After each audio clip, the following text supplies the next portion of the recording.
PSSI memastikan Kelvin Verdong akan membela skuad Merah Putih di laga Indonesia melawan Filipina pada 11 Juni 2024 mendatang.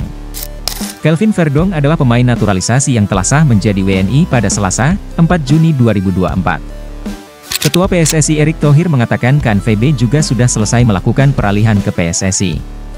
Peralihan itu sudah mendapat restu dari FIFA. PSSI pun langsung mengirimkan surat pemberitahuan dari FIFA itu ke Federasi Sepak Bola Asia, pada Rabu, 5 Juni 2024. Dengan pengesahan FIFA dan AFC tersebut, maka legalitas pemain kelahiran 26 April 1997 untuk merumput bersama timnas kuat secara hukum. Sejak kemarin banyak pihak di dalam negeri telah membantu prosedur Kelvin Verdong untuk segera memperkuat sepak bola Indonesia. Terutama menghadapi pertandingan penting bagi langkah Indonesia menuju Piala Dunia 2026, kata Erick Thohir. Erick berharap kehadiran Verdong akan semakin memperkuat lini belakang timnas. Selain itu dia berharap kehadiran pemain ini akan membuat persaingan di antara pemain untuk bisa membela timnas semakin sehat. Para fans timnas Indonesia kembali dibuat ramai pemain keturunan. Kali ini salah satu winger klub Yunani bernama Luke Xavier Ket seakan tebar kode ingin gabung timnas Indonesia. Luke bertemu dengan Ketua Umum PSSI, Erick Thohir, di Stadion Utama Gelora Bung Karno SUGBK saat laga timnas Indonesia melawan Irak. Potret tersebut diabadikan Luke di Instagram pribadinya, dan sukses mencuri hati para penggemar tanah air. Terima kasih atas sambutan hangat di rumah Indonesia, tulisnya. Terlihat dalam foto tersebut Luke mengenakan pakaian serba hitam sembari bersalaman dengan Erick di salah satu gerbang masuk stadion. Postingan itu lantas menambah pertanyaan di kalangan netizen. Luke akan menebar kode menjadi pemain keturunan selanjutnya yang akan bergabung dengan timnas Indonesia. Winger berusia 20 tahun ini diketahui memiliki keturunan Indonesia-Australia dalam data yang tertera di Transfermarkt. Saat ini, Luke bermain di Liga Yunani bersama klub Diagoras sejak resmi direkrut pada September 2023 lalu. Catatan pengalamannya ini menjadi modal bagi Luke untuk menarik hati pelatih timnas Indonesia, Shin Tae-yong. Nama Luke sendiri sejatinya sudah pernah mengemuka di kalangan publik tanah air. Kedatangan Luke di SUGBK menyaksikan laga timnas Indonesia versus Irak pun kembali mengundang perhatian publik. Hubungan pelatih timnas Indonesia, Shin Tae-yong, dengan Elkan Bagot diduga kuat sedang tidak baik-baik saja. Hal ini setelah Shin Tae-yong tidak memasukkan nama Elkan Bagot ke daftar pemain yang dipanggil untuk kualifikasi Piala Dunia 2026 zona Asia. Padahal selama ini Elkan Bagot merupakan salah satu pemain andalan Shin Tae-yong di timnas Indonesia. Awal keretakan hubungan antara ST dan Bagot berawal dari panggilan timnas Indonesia U23 jelang playoff Olimpiade Paris 2024 kontra Gini. Meski demikian, masih ada peluang untuk pemain Ipswich Town itu kembali dipanggil Shin Tae-yong ke timnas Indonesia. Walau ST dikenal pelatih yang tegas dan keras, dalam perjalanannya ada pemain akhirnya kembali dipanggil setelah sempat bermasalah. Salah satu pemain yang sempat bermasalah dan kembali menjadi andalan Shin Tae-yong adalah penyerang Dewa United Egy Maulana Fikri. Pemain berusia 23 tahun ini sempat bermasalah dengan Shin Tae-yong beberapa bulan lalu. Elkan bisa belajar dari kasus Egy yang sempat bermasalah dengan ST.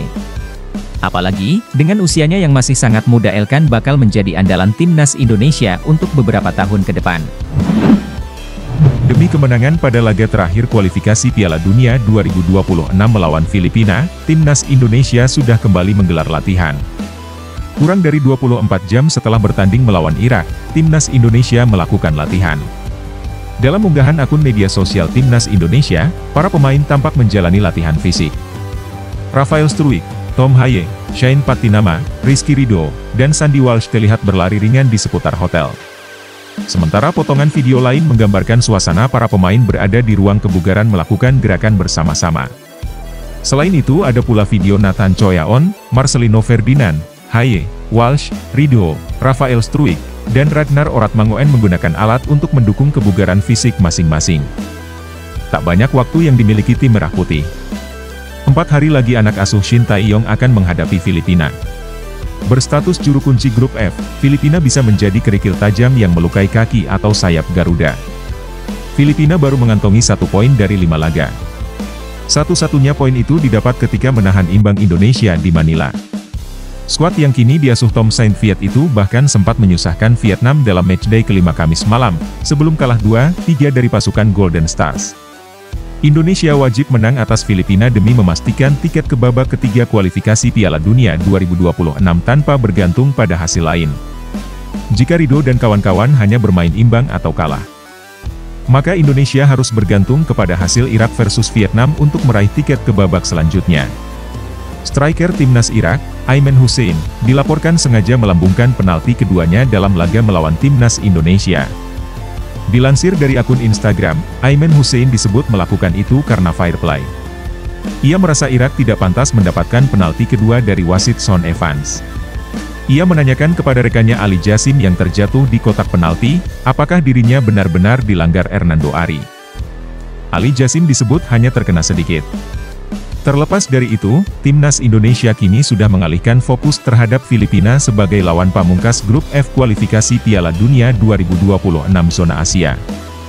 Di laga ini skuad Garuda wajib menang untuk memastikan satu tempat di putaran ketiga. Irak yang mengantongi 15 poin sudah dipastikan lolos ke putaran ketiga. Sedangkan Indonesia yang mengantongi 7 poin masih harus bersaing dengan Vietnam yang mengantongi 6 poin. Penjaga gawang timnas Indonesia, Hernando Ari Sutaryadi mendapat dukungan moral dari calon rekannya, Martin Paes usai melakukan blunder fatal di laga kontra Irak. Hernando Ari melakukan kesalahan fatal untuk gol kedua Irak yang dicetak oleh Ali Jassim pada menit ke-88 dalam partai kelima grup F putaran kedua kualifikasi Piala Dunia 2026 zona Asia di Stadion Utama Gelora Bung Karno, SUGBK. Hernando Ari terlalu lama menguasai bola di kotak penalti sendiri sehingga direbut oleh Ali Jassim yang tinggal melepaskan tembakan ke gawang timnas Indonesia. Sebelumnya, pada menit ke-73, Hernando Ari juga melanggar Ali Jassim yang berbuah tendangan penalti untuk Irak, untungnya gagal dieksekusi oleh Aimen Hussein. "Teruslah berusaha temanku," tulis Martin Paes membalas stories Instagram akun Hernando Ari. Selain Martin Paes, Hernando Ari juga dihibur oleh Syahrul Trisna, kiper yang kerap dipanggil ke timnas Indonesia, namun absen untuk lanjutan kualifikasi Piala Dunia 2026 kali ini. "Risiko yang selalu melekat dalam diri semua penjaga gawang, tidak ada yang bisa menghindari," ungkap Syahrul Trisna.